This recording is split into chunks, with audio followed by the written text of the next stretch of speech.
नमस्कार, स्वागत है आप सभी का हमारे इस खास प्रोग्राम में। मैं हूं आपके साथ सुनील चौहान। जैसा आपने देखा, दर्शकों की 5 राज्यों के रुझान लगातार आते जा रहे हैं और अधिकतर राज्यों में देखा जा रहा है कि भारतीय जनता पार्टी को बहुमत बढ़ता दिखाई दे रहा है, मतलब बहुमत के करीब है। और उत्तर प्रदेश में तो बहुमत का आंकड़ा पार भी कर चुकी है। पंजाब में देखा जा रहा है आम आदमी पार्टी प्रचंड बहुमत के साथ सरकार बनाती हुई नजर आ रही है। पंजाब में आम आदमी पार्टी की सुनामी देखी जा रही है। तो आज हम विश्लेषण करेंगे इन चुनाव को लेकर, किस प्रकार से जनता ने अपना जनादेश दिया है, जनादेश का अर्थ किस प्रकार से आप देखते हैं। साथ ही हमें आपको बताएंगे कि क्या कांग्रेस को अब आगे सीख लेने की जरूरत है, समाजवादी पार्टी अपनी सीट बचाने में क्यों कामयाब नहीं हो पाई, क्या गलतियां उनसे हो गई।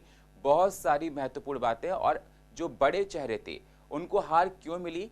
और ये भी देखा जा रहा है कि इस बार क्या एंटी इनकम्पेंसी देखी जा रही है, क्योंकि आने वाले 2024 में लोकसभा का चुनाव है। ये चुनाव बहुत कुछ असर करता है। इन सारी बातों पर डिस्कशन करने के लिए हमारे साथ लगभग 40 साल से पत्रकारिता जगत का ज़्यादा अनुभव रखने वाले, मतलब प्रिंट मीडिया और इलेक्ट्रॉनिक्स का बहुत अच्छा अनुभव रखने वाले हमारे एडिटर इन चीफ दिलबर गोठी जी हैं। अभिनंदन है सर आपका। सर से हम लोग डिस्कशन करेंगे, लेकिन उससे पहले आप एक छोटी सी रिपोर्ट देखिए। 5 राज्यों के विधानसभा चुनाव के नतीजे और रुझानों की तस्वीर अब लगभग पूरी तरह साफ हो गई है। बीजेपी ने 5 में से 4 राज्यों में सत्ता में वापसी करके फिर से अपना डंका बजा दिया है। पंजाब में आम आदमी पार्टी की सुनामी ने सभी विपक्ष के तंबुओं को उखाड़कर फेंक दिया और दिल्ली के स्टाइल में जीत हासिल करते हुए पंजाब पर आप काबिज हो गई है। बीजेपी को सबसे बड़ी सफलता यूपी से मिली है, जहां ये रिकॉर्ड था कि कोई भी सीएम अपनी पार्टी को जिताकर दोबारा से सीएम नहीं बन पाया। पीएम नरेंद्र मोदी के नेतृत्व और सीएम योगी आदित्यनाथ के चेहरे पर बीजेपी ने यूपी की सत्ता पर कब्जा बरकरार रखा है। एग्जिट पोल के अनुसार ही 403 में से 262 सीटों पर लीड बनाकर पार्टी बहुमत के आंकड़े से काफी आगे निकल चुकी है। अखिलेश यादव एसपी को बुलंद हौसले के साथ वापस लाना चाहते थे, लेकिन उनका आंकड़ा 136 के आसपास ही रुक गया। यूपी के चुनाव को खासतौर पर 2024 के आम चुनाव का सेमीफाइनल कहा जा रहा था। अब ये कहा जा सकता है कि बीजेपी सारे विपक्षियों को मात देते हुए फाइनल में पहुंच गई है। यूपी के बाद बीजेपी ने सबसे प्रभावशाली जीत उत्तराखंड में हासिल की है। ये माना जा रहा था कि बीजेपी वहां से चूक गई है और सारे राजनीतिक पंडित उत्तराखंड में कांग्रेस की वापसी की भविष्यवाणी कर रहे थे, लेकिन बीजेपी ने 70 में से 41 सीटें जीतकर वहां बड़ी आरामदायक स्थिति में सत्ता में वापसी की है। बीजेपी मणिपुर की 60 में से 30 सीटें जीतकर सत्ता के बहुत करीब है, जबकि गोवा में 40 में से 19 सीटों पर कामयाबी हासिल करके वह सबसे बड़ी पार्टी बन चुकी है। जब पिछली बार 12 सीटें जीतकर भी वह सरकार बनाने में सफल हो गई थी, तो इस बार सिर्फ 2 सीटें और जुटाना उसके लिए कोई मुश्किल काम नहीं है। जहां तक पंजाब का सवाल है, तो वहां बीजेपी कैप्टन अमरिंदर सिंह के साथ मिलकर कोई करिश्मा नहीं कर सकी और वहां आम आदमी पार्टी ने तमाम विपक्षियों को उखाड़ दिया। यहाँ तक कि 75 साल से सफल राजनीति करने वाले प्रकाश सिंह बादल को भी हार का सामना करना पड़ा है। पंजाब में आम आदमी पार्टी को 70 सीटों पर जीत का दावा कर रही, लेकिन उसे 91 सीटें मिली हैं। आपकी सफलता ने 2015 के दिल्ली चुनाव के नतीजों की याद ताज़ा कर दी है, जब उसने दिल्ली की 70 में से 67 सीटें जीती थी। चरणजीत सिंह चन्नी दोनों सीटों पर पिछड़ गए हैं और पंजाब प्रदेश कांग्रेस के बड़बोले अध्यक्ष नवजोत सिंह सिद्धू भी अमृतसर से चुनाव हार गए। अब पंजाब में भगवंत मान के नेतृत्व में आम आदमी पार्टी की सरकार बनने जा रही है। बीजेपी और कांग्रेस को छोड़ दें तो ऐसी कोई तीसरी पार्टी नहीं रही जिसको 2 राज्यों में सरकार हो। कभी कम्युनिस्टों की केरल और पश्चिम बंगाल में सरकार हुआ करती थी, अब उनका भी कोई नाम लेवा नहीं है, लेकिन आम आदमी पार्टी ने इतिहास रच दिया है। Bureau report, CCN news, Delhi. तो जैसा आपने रिपोर्ट में देखा और जानने की कोशिश की, ये जो नतीजे आए हैं ये बहुत ही प्रचंड बहुमत जिस प्रकार से देखा जा रहा है, उत्तर प्रदेश में भारतीय जनता पार्टी को मिला, पंजाब में आम आदमी पार्टी को मिला। और ये नतीजों को लेकर जिस प्रकार से देखा जा रहा था, एग्जिट पोल भी हमारे चैनल में आपको दिखाई गई थी, रिपोर्ट दिखाई गई थी, उसमें बताया जा रहा था करीब करीब उसके आसपास आपको ये डिसीजन दिखाई दे रहे हैं। सर, जो रिजल्ट्स निकल कर आए हैं और देखा जा रहा है कि उत्तर प्रदेश में भारतीय जनता पार्टी है, बिल्कुल वो जीत के मतलब सरकार बनाने जा रही है। पंजाब में आम आदमी पार्टी बहुत अच्छा परफॉर्मेंस दे रही है। इन सारे नतीजों को आप किस प्रकार से देखते हैं और इनका मतलब क्या है? अगर आप 5 राज्यों की बात करें तो 5 राज्यों में पिछली बार अब तक मतलब 4 राज्यों में बीजेपी की ही सरकार थी। उत्तर प्रदेश, गोवा, मणिपुर, उत्तराखंड, चारों में बीजेपी की सरकार थी। तो ये कहा जाए कि बीजेपी अपना जो देश पर अपने राजनीतिक प्रभाव है उसको कायम रखने में सफल रही है, जबकि पंजाब में कांग्रेस को एक बड़ा सेटबैक लगा है। कांग्रेस एकदम हाशी से ही बाहर हो गई है पंजाब से, जिस तरह से दिल्ली से हुई थी। तो अगर कुल मिलाकर राष्ट्रीय राजनीति के नज़रिए से देखा जाए तो बीजेपी 4 राज्यों में थी, अब फिर 4 राज्यों में आ रही है, और उसका विपक्ष सिर्फ एक राज्य में था पंजाब में, अब एक वो राज्य फिर विपक्ष के पास ही रह गया है। तो बीजेपी की ये कहा जाए कि बीजेपी ने अपनी स्थिति को, जो उसकी स्थिति पहले थी, उसको कायम रखा है। बल्कि ये इस लिहाज से ज़्यादा महत्वपूर्ण है कि आमतौर पर कहा जाता है कि जो जिस पार्टी की सरकार होती है राज्य में, अगली बार वो उसको रिपीट नहीं करती, क्योंकि एक एंटी इनकम्बेंसी फैक्टर, जो कि सत्ता विरोधी एक लहर है, वो चलने लगती है। लोगों के दिमाग में जो आशाएं होती हैं सरकार से वो पूरी नहीं होती और लोग थोड़ा असंतुष्ट हो जाते हैं, तो वो सरकार पलट जाती है। आमतौर पर सभी राज्यों में एक ये परंपरा सी भी रही है कि एक बार जो पार्टी सरकार बनाती है अगली बार फिर वो नहीं जीत पाती। लेकिन बीजेपी ने 4 राज्यों में अपनी सरकार फिर से कायम करके एक तरह से ये स्थापित कर दिया है कि बीजेपी की सरकारों से लोग संतुष्ट हैं, और 5 साल में, पिछले 5 सालों में जो बीजेपी ने काम किए हैं उसी को उन्होंने वोट दिया है, और सत्ता विरोधी नहीं बल्कि सत्ता समर्थक लहर से बीजेपी फिर सत्ता में आई है। बिल्कुल सर, आपने कहा कि मतलब अगर देखा जाए कि मोदी और योगी डबल इंजन की सरकार को लोगों ने पसंद किया। सर, देखा जा रहा है जब योगी की सरकार थी तो किसान का आंदोलन बहुत उग्र हुआ था और गाजीपुर के बॉर्डर पर लंबे अरसे तक किसान बैठे रहे, चाहे महंगाई का मुद्दा हो, लॉ एंड ऑर्डर का मुद्दा हो, और बहुत सारे, चाहे एजुकेशन को लेकर हो, और इस बार तो मुद्दा पशुओं का, जो छोटा पशु उनका बहुत उठाया गया, जगह जगह रैलियों में इस बात को बोला गया। मैं आपसे जानना चाहता हूं कि बीजेपी से और पार्टियों को क्या सीखने की ज़रूरत है? कौन से फैक्टर्स लेकर वो जनता के बीच में जाते हैं जिसका असर जनता के बीच में हो जाता है और वो चुनाव में जनादेश के रूप में निकल कर आता है? तो और पार्टियों को ऐसी कौन सी बातें बीजेपी से सीखनी चाहिए जिससे जो उनका खोया हुआ जनाधार है वो वापस आए? क्योंकि जिस प्रकार से पंजाब में देखा गया, आम आदमी पार्टी की सुनामी है सर, और कांग्रेस का बिल्कुल एक तरह से देखा जाए बहुत ही घाटा है। तो इस पर आप क्या कहना चाहते हैं?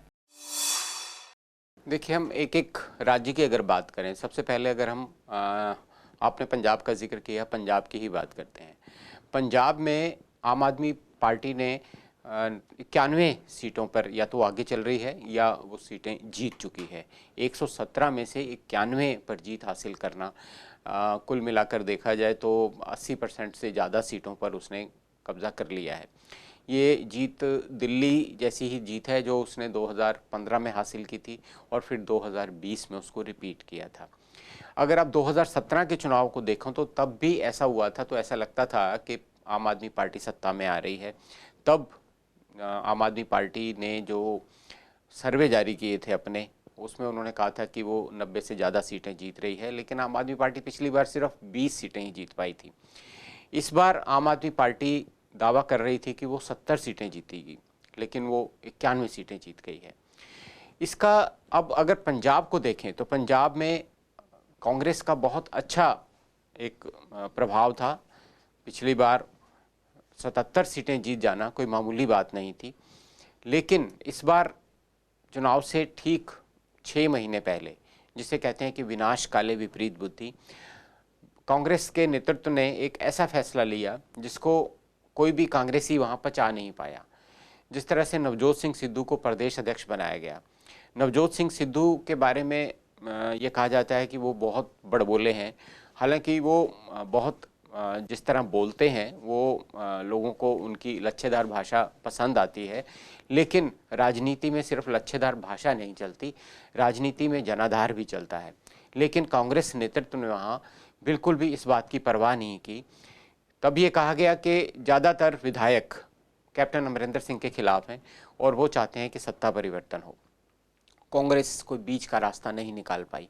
कांग्रेस नेतृत्व ने कैप्टन अमरिंदर सिंह को बिल्कुल ऐसे अलग कर दिया जैसे दूध में से मक्खी, जबकि एक फार्मूला ये बन सकता था कि अगर कैप्टन अमरिंदर सिंह को हटाना ही था तो उनको प्रदेश अध्यक्ष बनाया जाता और चन्नी को मुख्यमंत्री बनाया जाता और सिद्धू को कहा जाता कि आप केंद्र की राजनीति में आइए, आपको हम महासचिव बना रहे हैं, उन पर गोवा और दूसरे राज्यों में जीत की जिम्मेदारी दी जाती। लेकिन सिद्धू ये मानने वाले नहीं थे और कांग्रेस के पास उनके सामने झुकने का मुझे कारण समझ नहीं आया कि राहुल गांधी और प्रियंका गांधी क्यों सिद्धू के सामने इस कदर झुक गए, ये सब जानते हुए भी कि वो बहुत प्रभावशाली नेता नहीं हैं और सब ये जानते हैं, मानते हैं। उनको रिपोर्ट्स भी पंजाब से इसी तरह की आई, चाहे वहाँ सुनील जाखड़ हों या जितने भी कांग्रेसी वरिष्ठ कांग्रेसी नेता हैं, वो उनको बताते रहे कि ये सब गलत हो रहा है। लेकिन कांग्रेस ने उसके बावजूद वो सब किया, अपने पाँव पर वो कुल्हाड़ी मारी और आम आदमी पार्टी को एक मौका मिल गया।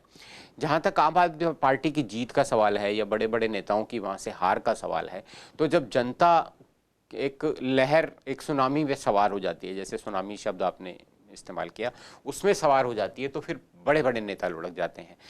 आपको याद होगा कि 2015 के दिल्ली विधानसभा चुनाव में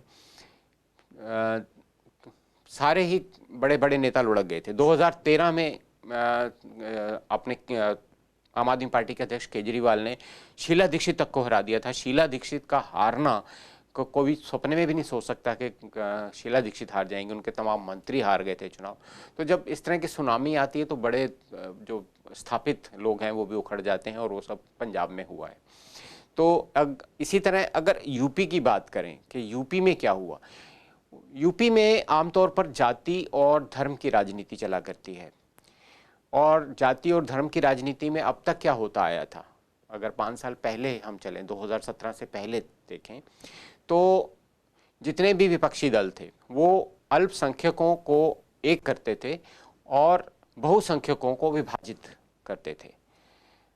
उसका क्या अर्थ होता था कि अल्पसंख्यक किसी एक पार्टी के पास चले जाते थे और बहुसंख्यक आपस में बट जाते थे।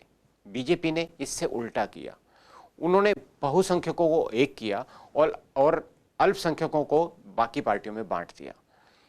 इस नीति का ये बहुत बड़ा परिणाम निकला कि भले ही आप कहें कि ये मोदी जी की नीतियों की जीत है, योगी जी की नीतियों की जीत है, लेकिन यूपी की जो राजनीति है उसमें जिस तरह से जाति और धर्म का बोलबाला रहा है, उसी कार्ड को खेलते हुए बड़ी खामोशी से और अंदरूनी तरीके से एक बहुसंख्यकों को इकट्ठा करके बीजेपी ने जीत हासिल की।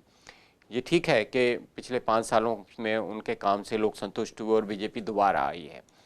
इसी तरह आप अगर गोवा में देखें, गोवा में कांग्रेस पिछली बार 18 सीटें जीतकर सबसे बड़ी पार्टी बनी थी और 12 सीटें जीतकर बीजेपी उससे काफ़ी पीछे थी। लेकिन कांग्रेस उस समय चूक गई और बीजेपी ने कांग्रेस को और बाकी सारी पार्टियों को तोड़कर सरकार बना ली।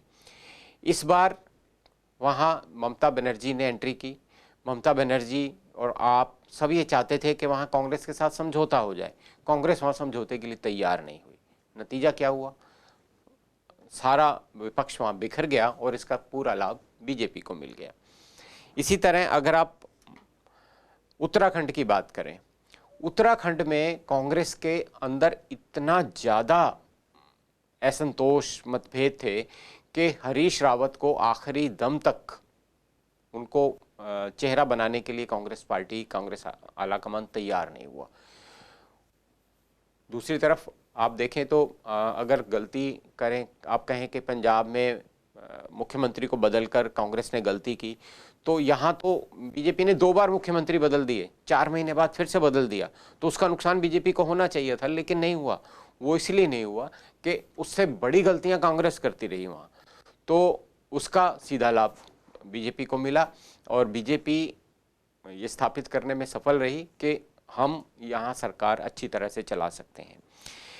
इसी तरह अगर आप पंजाब हो गया, गोवा हो गया, उत्तराखंड हो गया, उत्तर प्रदेश हो गया, मणिपुर की बात करें तो मणिपुर में बीजेपी ने पिछली बार जो कुछ किया वो सबसे काफ़ी कम सीटें जीतकर आई थी। कांग्रेस 28 सीटें जीतकर सबसे बड़ी पार्टी थी, लेकिन बीजेपी ने पिछले 5 साल में वहाँ बहुत काम किया, अपना संगठन खड़ा किया और इस बार उन्होंने किसी क्षेत्रीय पार्टी से समझौता भी नहीं किया और अकेले दम वो वहाँ सरकार बना रही है। तो वहाँ भी कांग्रेस जिसे कहते हैं चूक गई। तो वैसे भी नॉर्थ ईस्ट स्टेट्स में, नॉर्थ ईस्ट के राज्यों में ये परंपरा रही है कि जिस पार्टी की सरकार केंद्र में होती है वहाँ की पार्टियाँ या वहाँ के नेता आमतौर पर उस पार्टी में आ जाते हैं और बीजेपी ने भी इसका लाभ उठाया और वहाँ भी बीजेपी सत्ता में आ गई। तो ये सारी बातें तो वो हैं जो वहाँ क्षेत्रीय या लोकल कारण जो या कांग्रेस हाईकमान की गलतियाँ। अब सवाल ये है जो आपने एक सवाल पूछा कि दूसरी पार्टियों को क्या सीखना चाहिए।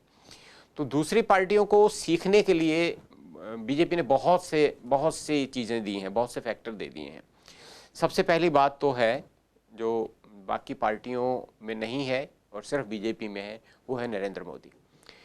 नरेंद्र मोदी का चेहरा, नरेंद्र मोदी का करिश्मा पूरे देश पर है और विपक्ष के पास आज की तारीख में या आने वाले कुछ समय में ऐसा कोई नेता दिखाई नहीं देता जो मोदी फैक्टर को, मोदी के चेहरे को, उसकी बराबरी कर सके, उसके आसपास भी खड़ा हो सके।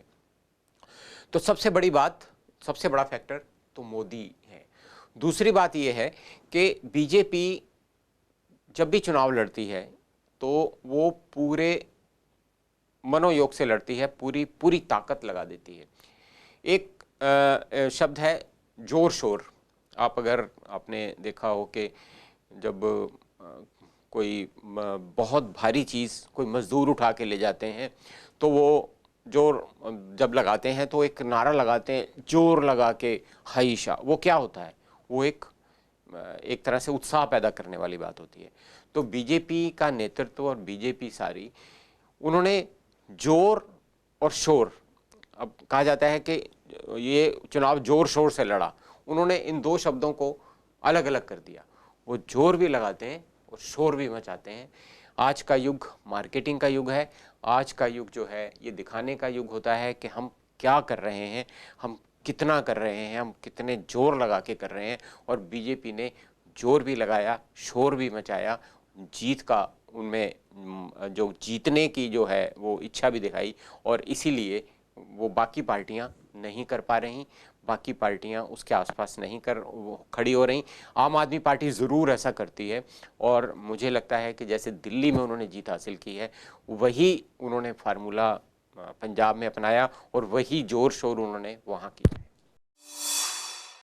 बिल्कुल सर, और आप बिल्कुल ही सही बात है कि 10 साल हुए पार्टी को बने हुए और पंजाब जैसे राज्य में जाकर सरकार बनाना ये बहुत बहुत बड़ी जीत दिखाता है। और वहाँ पर कांग्रेस का जिस प्रकार से पतन होना सर, ये भी कांग्रेस के लिए चिंता का विषय है, क्योंकि जहाँ पर देखा जाए कैप्टन अमरिंदर जो पटियाला से हार चुके हैं, जो मुख्यमंत्री रह चुके थे, आपको देखा जाए चन्नी अपनी दोनों सीटों से बहुत पीछे रहे, और इसको भी देखा जाए और बहुत सारे फैक्टर्स ऐसे निकल कर आ रहे हैं जिससे मतलब जनता के बीच में लगता है कि कांग्रेस का विश्वास वो खो गया है और आम आदमी पार्टी ने ले लिया है।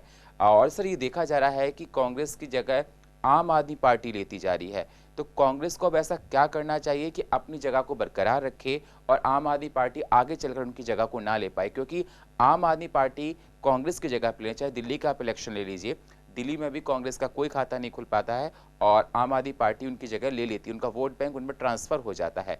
तो इस पर आप क्या कहना चाहते हैं? देखिए, आम आदमी पार्टी का जो अगर कहा जाए कि उनका एक सारी पार्टियों का एक सोचने का एक सोच मतलब एक तरीका होता है। आम आदमी पार्टी के लिए सबसे बड़ा जो फैक्टर है उनकी जीत का वो है मुफ्त वाली सुविधाएं। ये सच्चाई है, कड़वी सच्चाई है, मुफ्त की सुविधाएं। पंजाब में भी उन्होंने बिजली मुफ्त करना, पानी मुफ्त करना और बहुत सारे वायदे उन्होंने मुफ्त, और 1000 रुपया तमाम पेंशन लड़कियों को देना, ये सारे मुफ्त वाले उन्होंने वायदे घोषित किए। अब वो उसके पीछे वो पैसा कहाँ से आएगा या कैसे आता है या कितनी ईमानदारी है, ये सब दावों की बात है। लेकिन आम आदमी पार्टी इसलिए सफल हो रही है कि उसने दिल्ली में वो सारी मुफ्त की सुविधाएं दी, उपलब्ध कराई। अब कुछ लोग कहते हैं कि उसकी वजह से दिल्ली का विकास रुका हुआ है, उसकी वजह से दिल्ली में आपके फ्लाईओवर नहीं बन रहे, उसकी वजह से दिल्ली की सड़कों का हाल बुरा है, पिछले 7 साल से दिल्ली में कोई बस नहीं आई, भले ही जो बसें आ रही हैं वो क्लस्टर यानी प्राइवेट बसें हैं। डीटीसी के बेड़े में पिछले 7 साल में सिर्फ 2 इलेक्ट्रिक बसें अभी पिछले महीने आई हैं। तो दिल्ली का उस तरह से विकास नहीं हो पाया जो शीला दीक्षित के ज़माने में हुआ था। लेकिन आम आदमी पार्टी को इसकी चिंता नहीं है। आम आदमी पार्टी का जो मॉडल है वो है मुफ्त की सुविधाएं देना, और मुफ्त की सुविधाएं देकर ही वो दिल्ली में स्थापित हुई, और उसी फार्मूले को उन्होंने पंजाब में भी अपनाया है। तो इसलिए आम आदमी पार्टी का जो सबसे बड़ा जो उनका एक मूल मंत्र है उसको तोड़ने का ना तो बीजेपी के पास कोई हथियार है, ना ही कांग्रेस के पास। अब आम आदमी पार्टी उन राज्यों में जा रही है जहां उसका जहां कांग्रेस और बीजेपी का सीधा मुकाबला है। आप अगर देखें तो वेस्ट बंगाल में वो नहीं गए, इसलिए नहीं गए, कोशिश की उन्होंने लेकिन वहां नहीं गए क्योंकि वहां उनको पता है कि कांग्रेस का विकल्प एक मौजूद है। आम आदमी पार्टी उन राज्यों में जा रही है जहां कांग्रेस का विकल्प नहीं है। पंजाब में 2 पार्टियां ऑलरेडी थीं, अकाली दल और कांग्रेस, लेकिन अकाली दल से लोग ऑलरेडी पहले से ही बहुत आगे जा चुके हैं, वो उससे तंग आ चुके थे, और इसलिए लोगों को एक नए विकल्प की तलाश थी और आम आदमी पार्टी ने वो विकल्प दिया उनको। और एक बात और कि आम आदमी पार्टी बीजेपी की स्टाइल में ही हमेशा चुनाव के मोड में रहती है। आप अगर देखें तो अभी गुजरात में चुनाव अगले साल होने हैं, लेकिन अभी से ही बीजेपी गुजरात पर फोकस करना शुरू कर दिया है। प्राइम मिनिस्टर कल ही जा रहे हैं वहाँ, अमित शाह भी जा रहे हैं, तो वहाँ रैलियों की भरमार शुरू हो रही है और अभी से ही वहाँ इलेक्शन मोड में आ जाएगी। आम आदमी पार्टी पिछले 1 साल से अगर कहा जाए तो पंजाब में चुनाव मैदान में उतर चुकी थी, लड़ रही थी, जहाँ दूसरी पार्टियां तब तक सोई हुई थी, यहाँ तक कि कांग्रेस आपस में लड़ रही थी। तो आम आदमी पार्टी वहाँ अपना आधार मजबूत करने में लगी हुई थी। मेरी दिल्ली में कुछ बीजेपी नेताओं से बात हुई तो वो उनका ये कहना था कि केजरीवाल पंजाब में जाकर झूठ बोल रहे हैं, दिल्ली में कोई काम नहीं हो रहा, और वो उस मॉडल को वहाँ पंजाब में ये दिखाने की कोशिश कर रहे हैं कि हमने दिल्ली में बहुत अच्छा काम किया है, उसी आधार पर हमें पंजाब में वोट दिया जाए। तो मैंने उनसे पूछा कि अगर आप मानते हैं कि केजरीवाल दिल्ली में झूठ बोल रहे हैं तो आप ये बात जाकर पंजाब में क्यों नहीं कहते। तो उनका कहना था कि हमारी पार्टी का फोकस पंजाब नहीं है, उनको पता है कि पंजाब में बीजेपी को कुछ मिलने वाला भी नहीं है। 3 सीटें उनकी पहले थीं, अब 2 हो गई और एक और कम हो गई है। तो वो कह रहे थे कि हमारी पार्टी ये मानती है कि हम वहाँ जाकर एनर्जी हम क्यों वेस्ट करें, तो इसलिए वो वहाँ नहीं गए। अगर आप इसको उलट देखें तो प्रियंका गांधी ने अपनी सारी ताकत यूपी में लगा दी, जबकि सभी जानते थे कि कांग्रेस को यूपी में कुछ मिलने वाला नहीं है। तो कांग्रेस की सोच में, बीजेपी की सोच में और आम आदमी पार्टी की सोच में ये फ़र्क है। आम आदमी पार्टी ने पिछले 1 साल से उन सभी राज्यों में, ख़ासतौर से पंजाब में, क्योंकि पंजाब में उन्हें पता था या ये आभास था कि हम सत्ता में आ सकते हैं, उन्होंने पूरी ताकत झोंक दी। सबसे ज़्यादा दिन केजरीवाल पिछले 3 महीने पंजाब में रहे हैं। उन्होंने पंजाब का कोई ज़िला नहीं छोड़ा जहाँ जाकर उन्होंने जनसभा ना की हो, अलग अलग वर्गों से बात ना की हो। उन्होंने लोगों को ये विश्वास दिलाने की कोशिश की और विश्वास दिला दिया। रिजल्ट बता रहे हैं कि विश्वास दिला दिया कि हम सरकार चला सकते हैं और हम यहाँ विकल्प के रूप में मौजूद हैं, जबकि दूसरी पार्टियां ऐसा नहीं कर रही थी। अब आम आदमी पार्टी अगर ऐसा करती है तो कांग्रेस को ये सीख, मुझे नहीं लगता कि लगभग 150 साल पुरानी पार्टी को अब ऐसी कोई सीख लेने की जरूरत है आम आदमी पार्टी से ना। अब उनको तो ये देखना है कि हम अपनी जो मतभेद हैं, अंदरूनी जो लड़ाइयाँ हैं, एक नेता को स्थापित करके दूसरे को गिराने की जो उनकी नीति है उसको बंद करें, और मुझे नहीं लगता कि वो बंद होगी। तो इसलिए कांग्रेस, क्या होता है कि गलती या लापरवाही एक बार होती है, पहली बार गलती कहा जाता है, पहली बार लापरवाही होती है, दूसरी बार गलती होती है, और तीसरी बार वो अपराध हो जाता है। तो जनता की नज़र में कांग्रेस तो अपराधी बनती जा रही है, वो बार बार बार बार बार बार एक ही गलती कर रही है। तो इस तरह कांग्रेस के लिए सुधर पाना या कांग्रेस को कोई सुझाव देना, मुझे नहीं लगता कि उसका कोई लाभ होने वाला है। बिल्कुल सर, और देखा जाए जिस प्रकार से, क्योंकि 2024 में लोकसभा का चुनाव है और इन चुनाव के नतीजों से बहुत कुछ आंकलन लोग लगा सकते हैं, और आपने बताया जिस प्रकार से पंजाब में लैंडस्लाइड एकदम विक्ट्री हुई, करिश्माई परफॉर्मेंस है आम आदमी पार्टी का, ये बहुत ही चिंता का विषय खासकर आम आदमी पार्टी के लिए, क्योंकि भारतीय जनता पार्टी पंजाब में कभी उनकी सरकार रही नहीं। करिश्माई जो नतीजे दिखाए आम आदमी पार्टी ने, वो कांग्रेस के लिए चिंता का विषय है। और सर जहाँ से वहाँ पर देखा जाए, चाहे वो अमरिंदर सिंह हों, चाहे चन्नी जी हों, और चाहे वो और भी कांग्रेस के वरिष्ठ नेता हो, वो अपनी अपनी सीटों से हारते हुए दिखाई दे रहे हैं। सर एक बात मैं आपसे ये जानना चाहता हूँ, आपको 3 दशक से ज़्यादा का अनुभव है पत्रकारिता जगत का, प्रिंट और इलेक्ट्रॉनिक्स के आप बहुत बड़े महारथी हैं। मैं आपसे जानना चाहता हूँ कि इस चुनाव में मैंने ये देखा कि बड़े बड़े धुरंधर जो राज्य में मंत्री थे, अच्छा अनुभव थे, मुख्यमंत्री रह चुके हैं, वो इसमें हारते हुए दिखाई दे रहे हैं, पीछे चलते हुए दिखाई दे रहे हैं। चाहे हम उत्तराखंड में बात करें, पुष्कर सिंह धामी जो मुख्यमंत्री थे, वहाँ पे हालांकि बार बार मुख्यमंत्री बदले गए, उनकी बात करें, वो भी खटिमा से क्या कहते पीछे चल रहे थे।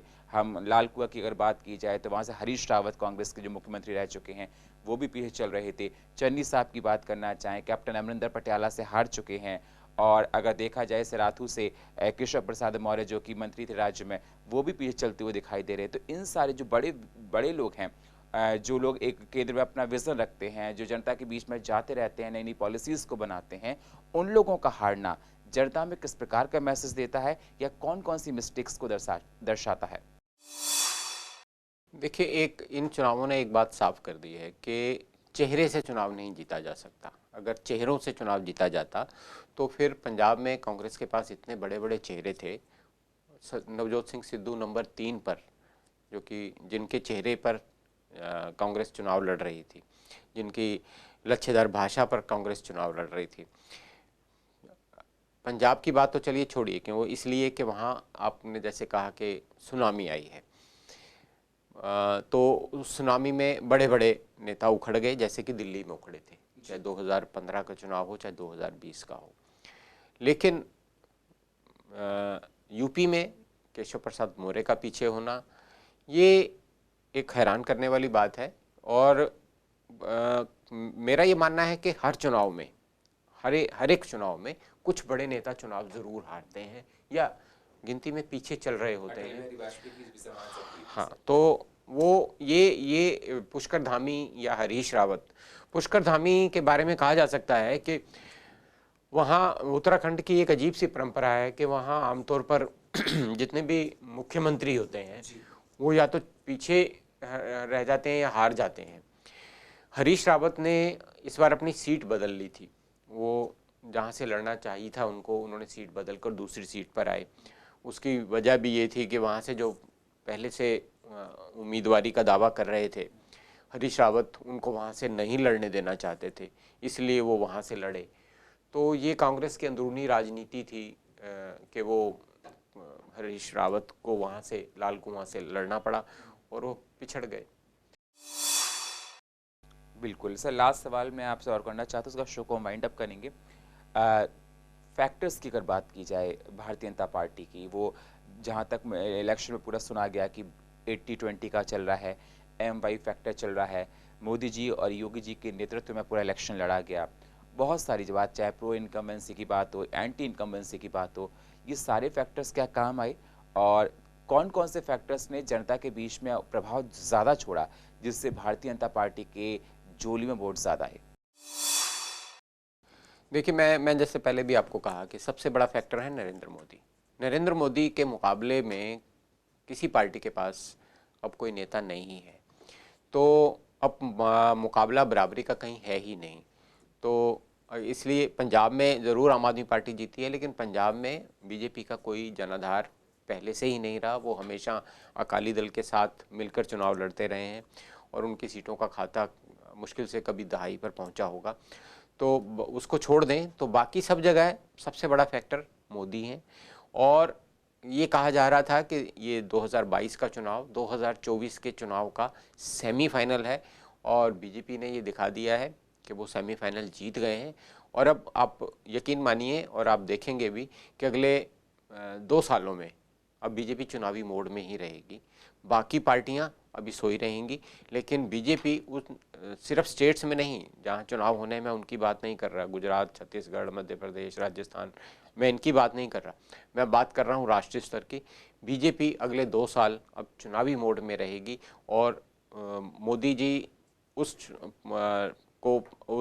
पूरे अभियान को जिस तरह से पहले पूरी मेहनत, मनोयोग और एक संकल्प के साथ जिस तरह से चलते रहे हैं, वो आगे भी दिखाएंगे। और 2024 का चुनाव भी अब बाकी पार्टियों के लिए मुझे लगता है कि बहुत बड़ी चुनौती है, कि वो सबसे बड़ी चुनौती यही होगी कि मोदी जी का मुकाबला वो कैसे करें। और मुझे नहीं लगता कि अभी आज के हालात में कहा जा सकता है कि वो मुकाबला कर सकते हैं। जी, बहुत बहुत शुक्रिया सर हमारे साथ जुड़ने के लिए, और आपने समय दिया और इस पर जो चुनाव के नतीजे आई जिस पर हम लोगों ने एनालिसिस की और जनता को बताया कि और पार्टी को क्या सीखने की ज़रूरत है।